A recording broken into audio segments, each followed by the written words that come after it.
Morimoto, a policy fellow at the Paulson Institute and the director of climate policy at Edelman Global Advisory. As global leaders convene for COP28 in Dubai, they do so against a backdrop of increasingly frequent and extreme climate shocks.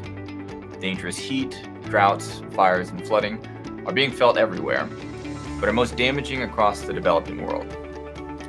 By the end of this decade, the World Bank estimates that these climate shocks could drive 132 million more people into extreme poverty. If the world is to avoid this future, governments, companies, and communities all need to prepare and adapt. But there are two big problems with the world's adaptation efforts to date. The first is that there's a large financing gap between what is needed and what is currently being spent on adaptation. The second is that most adaptation efforts have neglected the crucial role of nature-based solutions. A new report from the UN shows that the cost of adaptation will be around $387 billion per year by 2030.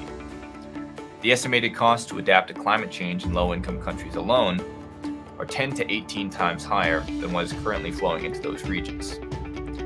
But the challenge goes beyond how much money is spent. Another challenge is what the money is being spent on. Many of the solutions we are using to adapt to extreme weather events will actually exacerbate climate change. Take air conditioning. When you crank up the AC, you're adapting to climate change, but you're also playing a small part in making the problem worse. Air conditioning will be one of the top drivers of global electricity demand over the next 3 decades. And if left unchecked, emissions from air conditioning will double by 2030. Another example is cement.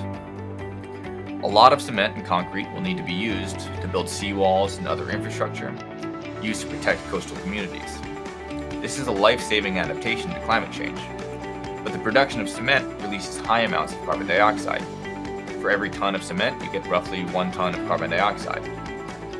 So the challenge for policymakers is not simply to adapt to a warming world, but to adapt in a way that doesn't further exacerbate climate change. One of the most sensible and cost-effective ways to do this is to harness the power of nature. Consider the role of trees and green spaces in cooling urban environments.